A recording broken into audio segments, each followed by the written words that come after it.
జై తెలంగాణ. నాకు తెలుసు మీకు కూడా ఆకలి అవుతున్నది, అందుకే ఎక్కువసేపు ఏం మాట్లాడను.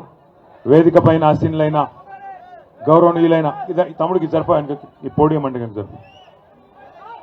వేదిక పైన ఆసీనులైన గౌరవనీయులైన ముందు రావాలా? గౌరవ జిల్లా పార్టీ అధ్యక్షులు గౌరవనీయులు మన మాజీ శాసనసభ్యులు దేవరకొండ అన్న రవీంద్ర కుమార్ గారు, గౌరవనీయులు నల్లగొండ జిల్లాని కేసీఆర్ గారి నాయకత్వంలో తన మార్గదర్శకత్వంలో గత దశాబ్ద కాలంగా తెలంగాణ రాష్ట్రం ఏర్పడ్డ నాటి నుండి డిసెంబర్ 23 దాకా జిల్లా మంత్రిగా అద్భుతంగా నడిపించిన పెద్దలు సూర్యాపేట శాసనసభ్యులు అన్న శ్రీ జగదీశ్వర్ రెడ్డి గారికి, గౌరవనీయులు స్థానిక మాజీ శాసనసభ్యులు ఇవాళ నల్లగొండ పట్టణంలో మీ అందరికీ కూడా ఏర్పాట్లు చేసి చక్కటి ఆతిథ్యం ఇచ్చిన గౌరవనీయులు సోదరులు శ్రీ కంచర్ల భూపాల్ రెడ్డి గారికి, అట్లాగే గౌరవ శాసన మండలి సభ్యులు సోదరులు శ్రీ ఎంసీ కోటిరెడ్డి గారికి, నకిరేకల్ మాజీ శాసనసభ్యులు సోదరులు శ్రీ చిరుమర్తి లింగయ్య గారికి, మునుగోడు మాజీ శాసనసభ్యులు సోదరులు కూసుకుంట్ల ప్రభాకర్ రెడ్డి గారికి, తుంగతుర్తి మాజీ శాసనసభ్యులు గాదరి కిషోర్ కుమార్ గారికి, పార్లమెంటు నుంచి మన అభ్యర్థిగా పోటీ చేసిన గౌరవనీయులు శ్రీ కంచర్ల కృష్ణారెడ్డి గారు, రాజ్యసభ మాజీ సభ్యులు గౌరవనీయులు శ్రీ బడుగుల లింగయ్య యాదవ్ గారు, శాసన మండలి మాజీ సభ్యులు గౌరవనీయులు శ్రీ కర్ణే ప్రభాకర్ గారు, మాజీ శాసనసభ్యులు గౌరవనీయులు శ్రీ విజయసింహారెడ్డి గారు, గౌరవనీయులు శ్రీ షకీలం అనిల్ గారు, గౌరవనీయులు శ్రీమతి పాల్వాయి స్రవంతి గారు, గౌరవ చెరుకు సుధాకర్ గారు, అట్లాగే గౌరవనీయులైన సోదరులు శ్రీ నిరంజన్ వలీ గారు, చాడా కిషన్ రెడ్డి గారు, ఒంటెద్దు నరసింహారెడ్డి గారు, మాజీ కార్పొరేషన్ చైర్మన్లు శ్రీ రామచంద్రు నాయక్ గారు, పల్లె రవికుమార్ గౌడ్ గారు, బాలరాజ్ గారు, గౌరవనీయులు మిర్యాలగూడ శాసనసభ్యులు మాజీ భాస్కర్రావు గారి తనయుడు శ్రీ నల్లబోతు సిద్ధార్థ్ గారు, గౌరవనీయులు శ్రీ కటకం సత్తయ్య గౌడ్ గారు, శ్రీమతి శరణ్యారెడ్డి గారు, శ్రీనివాస్ రెడ్డి గారు, బీలియా నాయక్ గారు, రాకేష్ రెడ్డి గారు, భువనగిరి దేవేందర్ గారు, నంద్యాల దయాకర్ రెడ్డి గారు, అదేవిధంగా వేదికపై ఆసీనులైన మిగతా పెద్దలందరికీ పేరు పేరున చెప్పిన, విజయసింహారెడ్డి గారి పేరు చెప్పిన, అట్లాగే ఎవరెవరి పేర్లు చెప్పలేదో మా విజయేందర్ రెడ్డి అన్న, మా రంగారెడ్డి అన్న, విష్ణు అన్న, ఇంకందరికీ ఎవరెవరి పేర్లు చెప్పలేదో యాదయ్య గౌడ్ గారు, ఇంకా పేరు పేరున అందరికీ ఎవరెవరి పేర్లు చెప్పలేదో దయచేసి మనసులనే తిట్టుకోండి, బయట తిట్టకండి. మా పంకజ్ అన్న, చెక్కిల మనీల్ అన్న, సైద్ రెడ్డి మాజీ మున్సిపల్ చైర్మన్ గారికి పేరు పేరున అందరికీ, ముందున్న పత్రికా మిత్రులకు, ఇవాళ గెలిచి వచ్చిన గౌరవ సర్పంచులకు, గెలిచి వచ్చిన ఉప సర్పంచులకు, వార్డు సభ్యులకు, వాళ్ళని గెలిపించిన మా అన్నదమ్ములకు, అట్లాగే ఆడబిడ్డలకు పేరు పేరున అందరికీ శిరస్సు వంచి హృదయపూర్వకంగా నమస్కారం. శిరస్సు వంచి నమస్కారం ఎందుకు చేస్తున్నా అంటే ఈ గెలుపు ఖచ్చితంగా మీది మాత్రమే, మీరు మాత్రమే కొట్లాడి గెలిచినారు. కేసీఆర్ గారి స్ఫూర్తితో ఎవరు సహకరించినా సహకరించకపోయినా మా నాయకుడు కేసీఆర్ గారు అందించిన పోరాట స్ఫూర్తితో మేము కొట్లాడతామని చెప్పి అధికార పార్టీ ఆగడాలను, అధికార పార్టీ అరాచకాలను అన్నిటిని ఎదుర్కొని, వాళ్ళ గూండాగిరిని, పోలీసు పవర్ను అన్నిటిని ఎదుర్కొని మీరు అద్భుతంగా వీరోచితంగా పోరాటం చేసినందుకు గట్టిగా చప్పట్లతో ఇక్కడ ఉన్న వాళ్ళందరూ మొత్తం నల్లగొండ జిల్లా మొత్తం వినబడేటట్టు వారికి అభినందనలు చెప్పాలని కోరుతా ఉన్నా. గెలిచిన వారికి, స్వల్ప తేడాతో ఓడిన వారికి, గెలిచి ఓడిన వారికి పేరు పేరున అందరికీ అభినందనలు. గెలిచి ఓడిన వారు అని ఎందుకంటున్నా అంటే దగ్గర దగ్గర ఇప్పుడే మా భూపాల్ రెడ్డి అన్న చెప్పినట్టు ఒక 1000-1500 గ్రామాల్లో నిజానికి మనం గెలిచినాం. కానీ లంగతనంతో చిల్లర మల్లర మరి అధికారులను అడ్డం పెట్టుకొని కావాలని తిమ్మిని బమ్మిని చేసి గెలిచిన వాళ్ళని కూడా ఓడిపోయినట్టుగా రీకౌంటింగ్ లో ఓడగొట్టింది కాంగ్రెస్ ప్రభుత్వం. అయినప్పటికీ దాదాపు రాష్ట్ర వ్యాప్తంగా చూసినట్టయితే మరి ముఖ్యమంత్రి కాలికి బల్పం కట్టుకొని 2 ఏళ్ల విజయోత్సవాల పేరిట జిల్లా జిల్లా తిరిగిండు. స్థానికంగా ఉండే ఎమ్మెల్యేలు బెదిరించిండ్రు, మీకు ఇందిరమ్మ ఇండ్లు రావు, ఫలానా పథకం రాదు, ఫలానా పథకం రాదు అని బెదిరించిండ్రు. కాలికి బల్పం కట్టుకొని ఎమ్మెల్యేలు, అధికార పార్టీ ఎమ్మెల్యేలు ఊరూరు తిరిగిండ్రు. ఇంకా చాలా రకాలుగా అధికార యంత్రాంగాన్ని అడ్డం పెట్టుకొని బెదిరించినారు. ఇన్ని చేసిన రాష్ట్ర వ్యాప్తంగా నిజాయితీగా కనుక ఎన్నికలు జరిగింటే 60% టచ్ అయ్యేది. అయినప్పటికీ దగ్గర దగ్గర 35-40% స్థానాల్లో ఇవాళ బీఆర్ఎస్ గెలిచింది అంటే దానికి కారణం మీరు మీరు మీరు అనే మాట మళ్ళొక్కసారి నేను విజ్ఞప్తి చేస్తా ఉన్నా. నిజంగా మీ పోరాట స్ఫూర్తి ఇలా పార్టీ నాయకత్వం మొత్తానికి కొత్త ఉత్సాహం ఇచ్చింది. కాంగ్రెస్ పార్టీకి ముచ్చెమటలు పట్టించింది.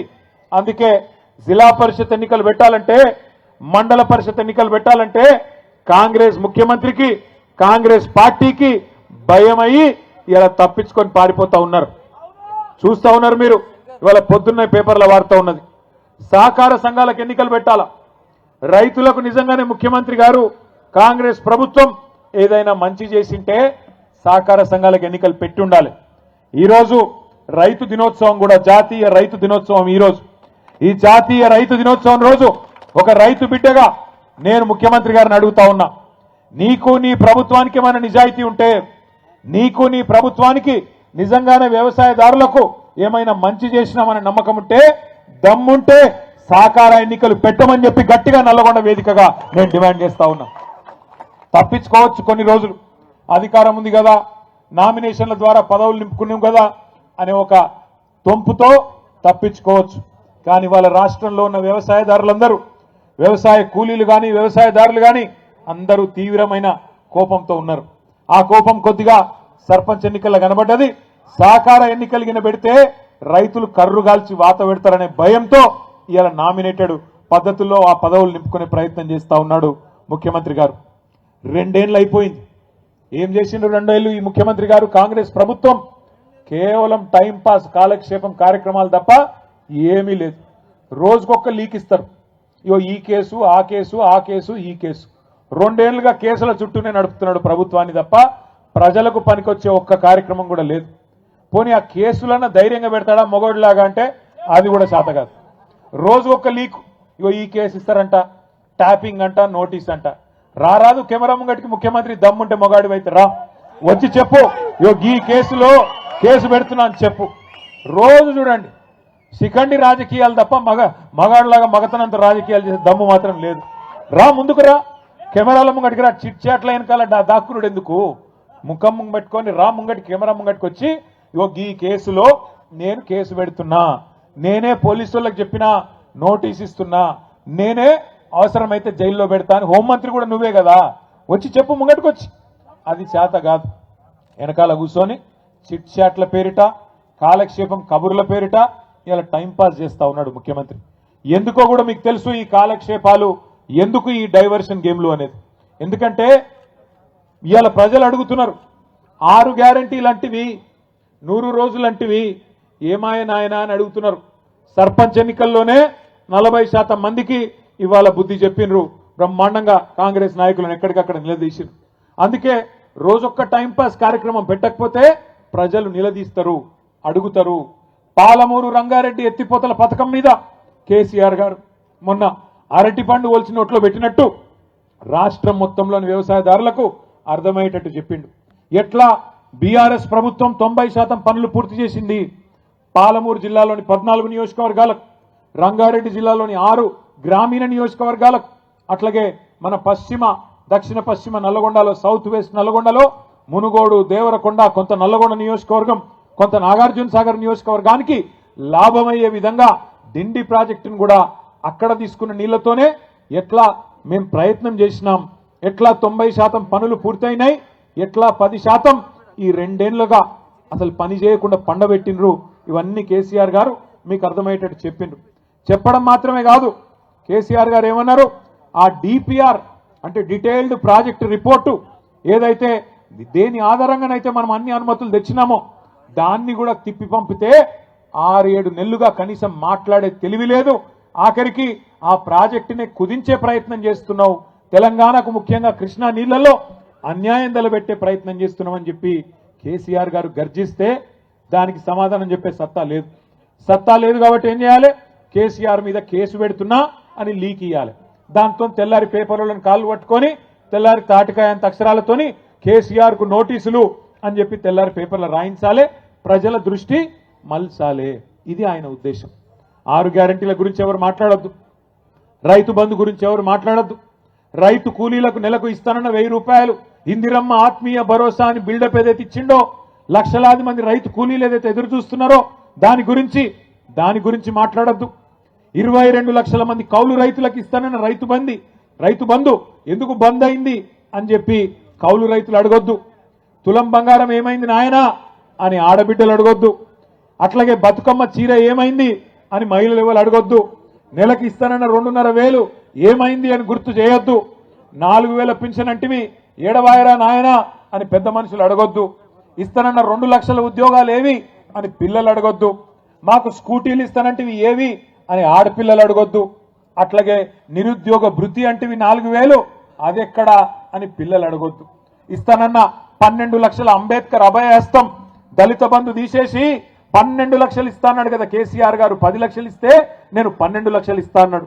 ఏమైంది అని దళితులు అడగొద్దు, గిరిజనులు అడగొద్దు.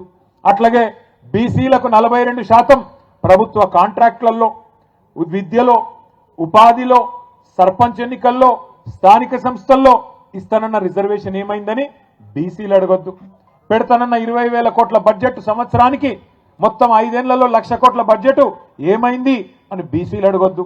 ఇస్తానన్న గొర్రెలేమాయ్ అని యాదవులు అడగొద్దు. తెస్తానన్న చేపలేడవాయ్ అని ముదిరాజులు గంగపుత్రులు అడగొద్దు. బీసీ డీలకెళ్ళి ఏలకు మారుస్తానో కదా ఏమాయ్ అని ముదిరాజులు అడగొద్దు. ఇట్లా 420 హామీలు ఏవైతున్నాయో వీటన్నిటి నుంచి దృష్టి మళ్లించాలంటే ఏం చేయాలి? కేసీఆర్కు నోటీసులు ఇవ్వాలి. అందుకే ఇలా నోటీసులు ఇచ్చి ప్రజలను మళ్ళొక్కసారి పత్రికలను మేనేజ్ చేసి, టీవీలను మేనేజ్ చేసి గందరగోళం చేసే ప్రయత్నం చేస్తున్నాడు ముఖ్యమంత్రి. దయచేసి నేను మీ అందరికి ఒకటే విజ్ఞప్తి చేస్తున్నా. మహాభారతంలో చెప్తారు, అర్జునుడు విలువిద్య నేర్చుకునేటప్పుడు ఒకటే మాట చెప్తారట వాళ్ళ గురువు గారు ద్రోణాచార్యుడు. ఏమని? నీ మొత్తం దృష్టి చిలుక కన్ను మీదనే ఉండాలి, కొడితే చిలుక కన్నునే కొట్టాలి తప్ప ఇంకేది కనబడద్దు. చెట్టు కనబడద్దు, చెట్టు మీద ఉన్న దానికి ఉన్న మరి కొమ్మలు కనబడద్దు, కొమ్మ చుట్టూ ఉన్న ఆకులు కనబడద్దు, ఏది కనబడద్దు. ఆ చెట్టు మీద కూర్చున్న చిలుక కన్నుకే కొట్టాలని చెప్పి తదేక దీక్షతోని దృష్టి పెట్టి కొట్టుమనేదైతే చెప్తాడో మన కేసీఆర్ గారు కూడా మీకు అదే చెప్పమని చెప్పిండు నల్లగొండలో. ఒకటి మన దృష్టి, మన మీద ఎన్నన్న కేసులు పెట్టుకొని, కేసులు పెట్టని, అవసరమైతే జైలుకు పంపని, ఏమన్నా కానీ కాంగ్రెస్ ను మాత్రం ప్రజాక్షేత్రంలో 420 హామీలు అమలు చేసేదాకా, నల్లగొండ మహబూబ్ నగర్ జిల్లా రైతాంగానికి కృష్ణా జలాల్లో న్యాయం జరిగేదాకా వదిలిపెట్టే సమస్య లేదు. పోరాటం ఎంత దాకైనా పోదామనే మాట కూడా నేను మళ్ళొక్కసారి మీకు విజ్ఞప్తి చేస్తా ఉన్నా. భయపడకండి, ఎవ్వలతో ఏం కాదు. కాంగ్రెస్ వాళ్ళకంత ధైర్యం కూడా లేదు. కేసీఆర్ గారు గర్జిస్తే ఈ జిల్లా మంత్రులు, నీళ్ల మంత్రి కూడా ఈ జిల్లాలోనే ఉన్నాడు. పాపం ఆయనకు నీళ్ల గురించి కూడా తెలియదు. నిన్న ప్రెస్ మీట్ పెట్టి నేను చూస్తా ఉంటాను. ఆయనకి ఏం తెలియదు. ఏమన్నంటే నేను ప్రిపేర్ అయ్యి రాలే, రేపు వస్తా అంటాడు. మళ్ళీ ఒక ఆయననేమో ప్రిపేర్ అయ్యి రాడు, ఇంకొక ఆయనేమో నీళ్లు వాటర్ నేను ఎక్కువ చెప్పా ఆయన గురించి. గిసంటోళ్ళు ఈ జిల్లా మంత్రులు. ఏం తెలుసు వీళ్ళకు? నీళ్ల గురించి తెలుసా? ప్రజల అవస్థల గురించి తెలుసా? అడ్డమైన అబద్ధాలు చెప్పి అర్రాసు పాట పాడి ఇవాళ అడ్డదారిలో అధికారంలోకి వచ్చి కూర్చున్నారు. మీదికెళ్ళి ఇవాళ హుంకరిస్తా ఉన్నారు, బెదిరించే ప్రయత్నం చేస్తున్నారు. బెదిరింపులు అంటే మామూలు బెదిరింపులు కాదు. ఇక్కడే ఎల్లారెడ్డిగూడెంలో ఎల్లమ్మగూడెంలో యాదగిరిని ఏ రకంగా అవమానించినరో ఒక యాదవ సోదరుణ్ణి మీ కళ్ళ ముంగట్నే ఉన్నది. లింగంపల్లిలో, సూర్యాపేట జిల్లాలోని నూతనకల్లి మండలం లింగంపల్లిలో మల్లయ్య యాదవ్ గారిని కిరాతకంగా హత్య చేసినారు. అట్లాగే చిన్న కాపర్తిలో ఇప్పుడే లింగయ్య గారు చెప్పినట్టు గెలిచిన వాళ్లను పోస్టల్ బ్యాలెట్లను లెక్క పెట్టకుండా ఓడించినట్టు ప్రకటించినారు. అట్లా చాలా గ్రామాల్లో, ఇక్కడ నారాయణపురంలో కానీ ఇంకా చాలా గ్రామాలలో ఇవాళ ఈ అరాచకంతో రీకౌంటింగ్ చేసి మొదలు గెలిచిన వాళ్లను తర్వాత ఓడిపోయిన వాళ్ళుగా ప్రకటించి ఆ రకంగా కూడా అన్యాయం చేసినారు. ఇవాళ బెదిరింపులు పనిచేయకపోవడంతో కొత్త కథ ఎత్తుకున్నారు. ఏమని? మీకు ఇందిరమ్మిన్లు ఇయ్యం, మీకు ఫలానాది ఇయ్యం, మీరు సర్పంచులందరూ మాతోనే వస్తేనే రేపటి రోజున మీకేమైనా ఉంటుందని చెప్తున్నారు. నేను మీ అందరికీ ఒకటే, గెలిచిన మా గౌరవ సర్పంచులకు, ఉప సర్పంచులకు ప్రత్యేకంగా నేను విజ్ఞప్తి చేస్తా ఉన్నా. ఒక్కసారి మీరు పరిస్థితి గమనించండి. గెలిచిన కాంగ్రెస్ ఎమ్మెల్యేలకే ఇవాళ దిక్కు లేదు అక్కడ. మీరు చూడండి, నేను చెప్పేది అబద్ధం కాదు. ఒక ఎమ్మెల్యే గారు, కాంగ్రెస్ ఎమ్మెల్యే నిజామాబాద్ జిల్లాలో, కామారెడ్డి జిల్లాలో, ఇక రేవంత్ రెడ్డి గారు నిధులు ఇస్తలేడు అభివృద్ధికి అని చెప్పి ప్రపంచ బ్యాంకుకు ఉత్తరం రాసిండు ఆయన. అయ్యా నాకు ఒక 100 కోట్లు ఇవ్వండి, మా ముఖ్యమంత్రి గారు పైసలు ఇస్తలేడు, అభివృద్ధికి పైసలు లేవంట అని ఆయన ఉత్తరం రాసుకున్నాడు. అట్లాగే ఇంకొక ఎమ్మెల్యే గారు, మహబూబ్ నగర్ జిల్లా ఎమ్మెల్యే గారు, కాంగ్రెస్ ఎమ్మెల్యే ఎన్ఎం శ్రీనివాసరెడ్డి, ఆయన కుల్లో చెప్తున్నాడు కాంగ్రెస్ ఎమ్మెల్యేలకు పైసలు లేవు, ప్రభుత్వం దగ్గర డబ్బులు లేవు, మాకు పెళ్లిళ్లకు పేరెంటాలకు పోవడం తప్ప మాకు ఏ పని లేకుండా పోదు అని చెప్పి ఆ ఎన్ఎం శ్రీనివాసరెడ్డి గారు చెప్తా ఉన్నాడు. ఇది మీకు ఎందుకు చెప్తున్నా అంటే గెలిచిన ఎమ్మెల్యేల పరిస్థితి ఇట్లా ఉన్నది. వాళ్ళు అనుకుంటున్నారు కాంగ్రెస్ ఎమ్మెల్యేలు మేము అనుకుంటే సర్పంచులను ఇబ్బంది పెట్టగలుగుతామని వాళ్ళు అనుకుంటున్నారు.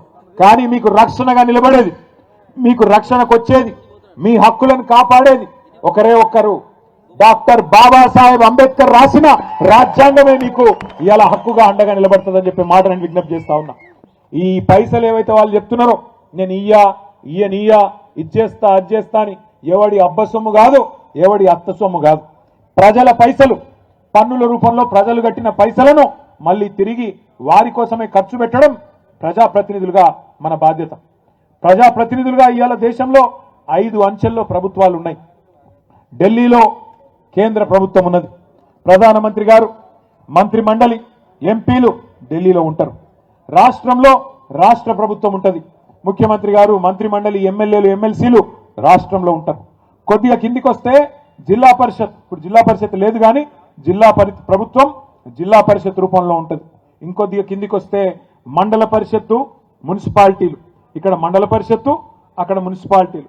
ఇంకా కొద్దిగా కిందికి వస్తే గ్రామ స్థాయిలో గ్రామ పంచాయతీల్లో మీరే బాసులు. ఈ మాట ఎందుకు అంటున్నా అంటే రాజ్యాంగంలోనే అంబేద్కర్ గారు రాసినారు 5 అంచెల ప్రభుత్వం గురించి. ఈ 5 అంచెల ప్రభుత్వంలో రాష్ట్రానికి ముఖ్యమంత్రి ఎట్లనో గ్రామానికి సర్పంచ్ గారు అట్లా అనే మాట నేను విజ్ఞప్తి చేస్తా ఉన్నా. మీకు వచ్చే నిధులు మీకే వస్తాయి, మీ హక్కుగా. ఇదెవరో మీకు భిక్షమేస్తేనో ఎవరో మీకు ఇట్లా చేయి విధులిస్తేనో వచ్చేది కాదు. ఫైనాన్స్ కమిషన్ ద్వారా రాజ్యాంగం ప్రకారం ఇవాళ ఢిల్లీలో రూపాయి విడుదలైతే ఫైనాన్స్ కమిషన్ డబ్బులు 85 పైసలు డైరెక్ట్ గా గ్రామ పంచాయతీ అకౌంట్లకే వస్తాయి. 10 పైసలు మండల పరిషత్ అకౌంట్లోకి పోతాయి, 5 పైసలు మాత్రమే మీకు జిల్లా పరిషత్ అకౌంట్లోకి వస్తాయి. జిల్లా పరిషత్కు, మండల పరిషత్కు కొన్ని వేరే నిధులు కూడా వస్తాయి. కేసీఆర్ గారి ప్రభుత్వం ఉన్నప్పుడు ఏ రకంగా ఉండేది గ్రామాల పరిస్థితి ఒక్కసారి గుర్తు తెచ్చుకోండి. బ్రహ్మాండంగా రూపాయి ఢిల్లీ నుంచి ఫైనాన్స్ కమిషన్ డబ్బులు విడుదలైతే రాష్ట్రంలో పల్లె ప్రగతి పేరిట కేసీఆర్ గారు ప్రోగ్రాం పెట్టి ఆ రూపాయికి ఇంకొక రూపాయి తోడేసి జీతం ఇచ్చినట్టే మొదటి వారంలోనే మీకు గ్రామ పంచాయతీ ఖాతాల్లో డబ్బులు డిపాజిట్ అయ్యేది. సర్పంచులకు నిధులు ఇవ్వడమే కాదు, విధులు కూడా గుర్తు చేయాలన్న ఉద్దేశంతో ప్రతి గ్రామంలో మంచి పనులు కేసీఆర్ గారి నాయకత్వంలో 10 ఏళ్లు మనం చేసుకున్నాం. చెట్లు పెట్టుకున్నాం. ఇవాళ ఏ ఊరికి పోయినా బ్రహ్మాండంగా చెట్లు మనకు స్వాగతం పలుకుతా ఉన్నాయి. 270 కోట్ల మొక్కలు కేసీఆర్ గారి నాయకత్వంలో తెలంగాణకు హరితహారం అనే పేరిట రాష్ట్రం మొత్తంలో పెట్టుకున్నాం. దేశంలో ఎక్కడ లేదు. ప్రతి గ్రామానికి ఒక నర్సరీ, ప్రతి గ్రామంలో ఒక నర్సరీ, ప్రతి గ్రామంలో చెత్తను సేకరించడానికి ఒక ట్రాక్టర్, ఆ మొక్కలకు నీళ్లు పోయడానికి మనం హరితహారంలో పెట్టిన మొక్కలకు నీళ్లు పోయడానికి ఒక ట్యాంకర్, అట్లాగే ఆ చెత్తను పారేయడానికి ఒక డంపింగ్ యార్డ్. మనుషులు చనిపోతే భారతదేశంలో ఎక్కడా లేదు. ప్రతి గ్రామంలో ఒక వైకుంఠ ధామం, అట్లాగే పిల్లలు ఆడుకోవడానికి క్రీడా ప్రాంగణం, పెద్ద మనుషులు తిరగడానికి ఒక పార్కు, పల్లె ప్రకృతి వనం. భారతదేశంలో ఎక్కడా ఒక గ్రామంలో ఇన్ని సౌలతులు లేవు. అందుకే కేసీఆర్ గారి నాయకత్వంలో తెలంగాణ పల్లెలను మనం అద్భుతంగా మార్చుకున్నాం. కాబట్టే భారతదేశంలో ఉత్తమ గ్రామ పంచాయతీలు ఎక్కడ ఉన్నాయి అని కేంద్ర ప్రభుత్వం లెక్కదీస్తే టాప్ 20 మొదటి 20 ఎక్కడున్నాయని లెక్కదీస్తే 20కి 20 తెలంగాణలో ఉన్నాయి కేసీఆర్ గారి నాయకత్వంలో అని కేంద్ర ప్రభుత్వమే మనకు కితాబిచ్చింది. 3% కంటే తక్కువ జనాభా భారతదేశంలో తెలంగాణది.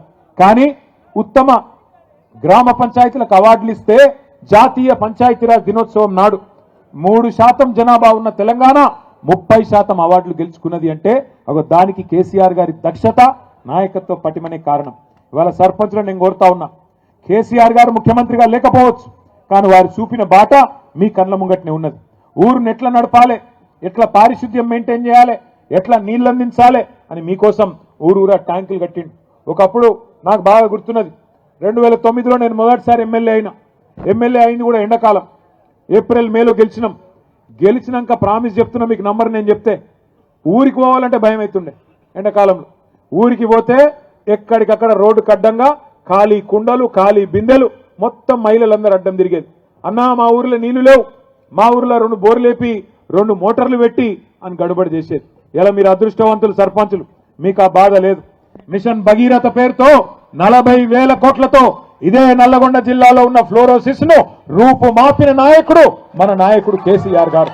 ఇంటింటికి నల్లా పెట్టి కృష్ణా నీళ్ళని తీసుకొచ్చి మా ఆడబిడ్డలకు ఇవాళ గోస లేకుండా చేసిన నాయకుడు కేసీఆర్ గారు. అందుకే అంటున్నా నేను, మీకు గతంలో ఉండే సర్పంచులకు ఉండే బాధ గోస మీకు లేదు. లేకపోతే ఎండాకాలం వచ్చింది అంటే సర్పంచుల బాధ అంతా ఏ బాయి కిరాయికి తీసుకోవాలి, ఏ వ్యవసాయ బాయిని తీసుకొని వాటి కిరాయి ఎట్లా ఇవ్వాలి, ఎట్లా మోటార్లు పెట్టాలి, ఎట్లా నీళ్ళు అందించాలి, ఇదే బాట ఉంటుండే. ఇక పట్టణాల్లో అయితే వాటర్ ట్యాంకర్లు తప్ప ఇంకో దిక్కు లేకుండే. ఇలా బాధ పోయింది. అట్లే కరెంటు కష్టం ఉండే, ఆ కరెంటు కష్టం కూడా పోయింది. ట్రాన్స్ఫారంలు కాలుడు, మోటార్లు వేలుడు, ఈ లొల్లెంత పోయింది. మళ్ళా కాంగ్రెస్ అనే దరిద్రం వచ్చినాక మళ్ళీ శురువైంది నాకు తెలుసు. ఇదంతా ఎందుకు చెప్తున్నా మీకంటే కేసీఆర్ గారు మీకు చూపెట్టిన బాట మీకు కళ్ళ ముంగట్టుంది. ఊరు ఎట్లా పరిశుభ్రంగా ఉండాలి, చెట్లు ఎట్లా పెంచాలి, ఊరిలో కార్యక్రమాలు ఎట్లా చేయాలి, ఇవన్నీ కూడా మీ అందరికి అవగాహన ఉంది. కానీ ఒక్క విషయం దయచేసి గుర్తుపెట్టుకోండి, ఇందిరమ్మ ఇండ్లైనా ఇంకోటైనా పెన్షన్లు ఇచ్చేదైనా ఇంకోటైనా అదెవరో మీ ఎమ్మెల్యేనో ఎంపీనో ఎవరో చేసే పని కాదు. ఆ కార్యక్రమం కూడా మీరే బాసులు. దానికి ఎక్కడ పెట్టాలి లిస్టు? ఇందిరమ్మ ఇండ్ల లబ్ధిదారులది ఎక్కడ పెట్టాలి? గ్రామ పంచాయతీలో. ఎవరు తీర్మానం చేయాలి? మీరే తీర్మానం చేస్తే లెక్క చెల్లుతుంది తప్ప నిన్నటి దాకా ఒక లెక్క, రేపటి నుంచి ఒక లెక్క అనే మాటని గుర్తు చేస్తున్నా. నిన్నటి దాకా మీరు లేరు, వాళ్ళు ఆడింది ఆట పాడింది పాట. ఇప్పుడు మీరు వచ్చిండ్రు, ఒకటి రెండు రాలే మీరు. ఇగో మీ జిల్లాలో ఎంతమంది వచ్చిర్రంటే కొద్దిగా అనుమాన పక్షులు ఎక్కువ ఉన్నారు కాంగ్రెస్ వాళ్ళు కాబట్టి చదువుతున్నా. నల్లగొండలో 23 మంది సర్పంచులు నల్లగొండ నియోజకవర్గంలో, ఎందుకంటే ఇక్కడ సర్పంచుల సంఖ్యనే తక్కువ. మిర్యాలగూడలో 40, నాగార్జున సాగర్లో 39, దేవరకొండలో 70, నకిరేకల్లో 27. దేవరకొండలు జోష్ మీద ఉండరా? మరి తాండాలను గ్రామ పంచాయతీలు చేసిందే కేసీఆర్ గారు. ఇవాళ మీ తాండాలో మీ రాజ్యం వచ్చిందంటే మా నాయకులు, మా రవీంద్ర నాయక్ అన్న కానీ మా నాయకులందరూ ఇవాళ ఏ ఊరికి ఆ ఊరు సర్పంచులు అవుతున్నారంటేనే దానికి కారణం ఎవరు? 6% నుంచి 10% రిజర్వేషన్ పెంచింది ఎవరు? 3,400 గిరిజన తాండాలు గూడాలు గ్రామ పంచాయతీలు చేసింది ఎవరు? అట్లాగే నకిరేకల్లో 27, మునుగోడులో అవి కలిపినా అవి కలిపితే 42, కలపకపోతే 27.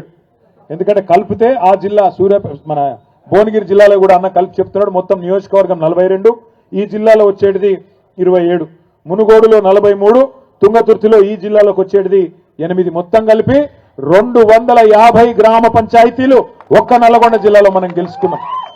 సాధారణంగా అధికార పార్టీ ఎటుంటే గట్టే ఓటేస్తారు. ఎందుకు పంచాయతీ అనుకుంటారు ప్రజలు కూడా. ఎందుకంటే మళ్ళా 3 ఏళ్ళు కేసీఆర్ గారు మళ్ళీ ఆ ఎలక్షన్లో చూసుకుందాం అనుకుంటారు. కానీ ఈ ప్రభుత్వం మీద ఎంత కోపం ఉందంటే, ఈ ప్రభుత్వం మీద ఎప్పుడు ఎలక్షన్ వస్తుందా, ఎప్పుడు కర్రు కాల్చి వాత పెడదాం అన్నంత కోపంగా ఉన్నారు. ఎందుకంటే ఇటువంటి మాటలు ఇట్లాంటి ముఖ్యమంత్రిని బహుశా ఎవరు చూసి ఉండరు. మనం కూడా చూసినాం, ఎన్టీ రామారావు గారిని చూసినాం, తర్వాత చంద్రబాబు నాయుడు గారిని చూసినాం, ఆ తర్వాత రాజశేఖర్ రెడ్డి గారు, రోషయ్య గారు, కిరణ్ కుమార్ రెడ్డి గారు, ఆ తర్వాత కేసీఆర్ గారిని, ఒక 6-7 ముఖ్యమంత్రుల్ని నేను కూడా నా కళ్ళతో చూసినా. కానీ ఇట్లాంటి ముఖ్యమంత్రిని మాత్రం నేను జీవితంలో చూడలే. ఏం మాటలు అవి, ఎంత వెకిలి వేషాలు. ఎవరైనా ఒక్కసారి ఆలోచన చేయండి. ఏమైనా ముఖ్యమంత్రి గారు 4,000 రూపాయల పెన్షన్ ఏమైందంటే ఏమంటాడు? నీ గుడ్లు వీకి గోటీలాడతా. మరి మా ఆడబిడ్డలు ఏమైనా 2,500 అంటే నీ పేగులు తీసి మెడలు వేసుకుంటా.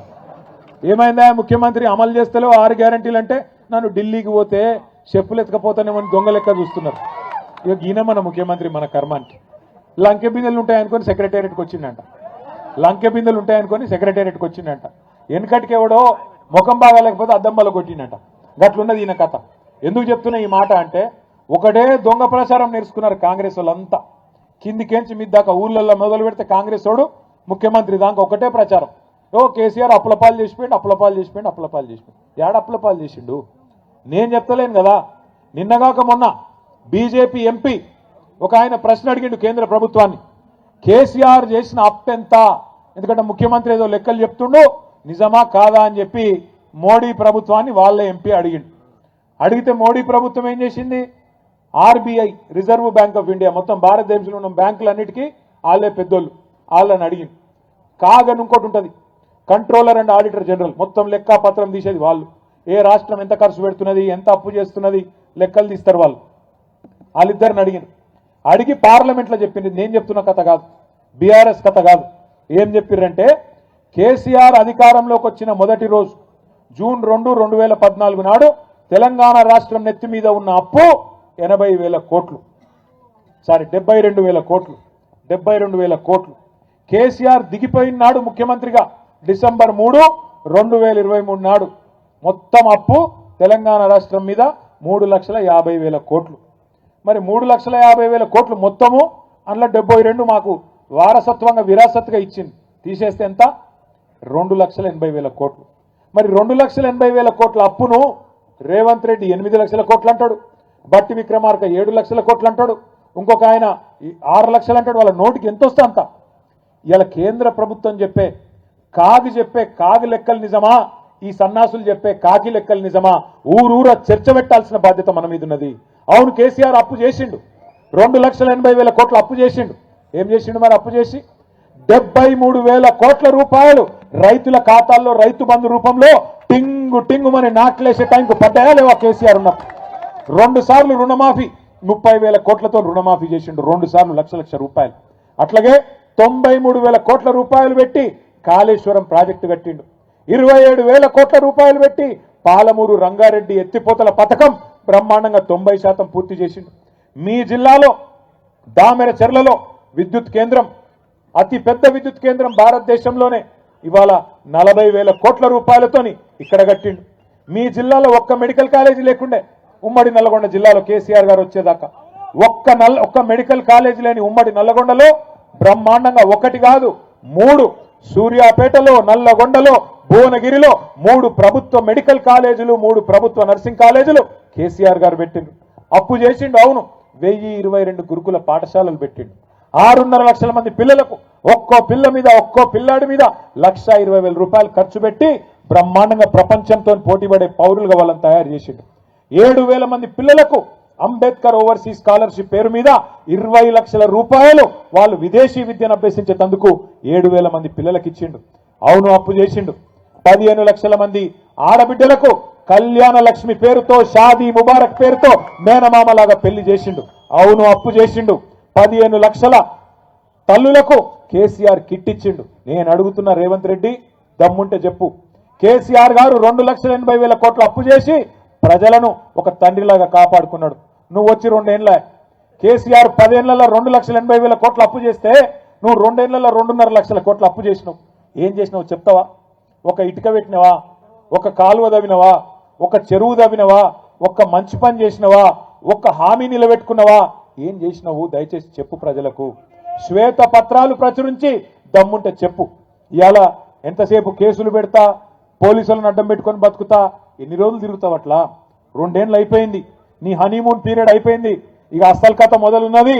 అందుకే కేసీఆర్ గారు మొన్న చెప్పిండ్రు, నిన్నటి దాకా ఒక లెక్క, రేపటి నుంచి ఇంకో లెక్క. నల్లగొండ నుంచే కథన బేరి మోగిస్తాం.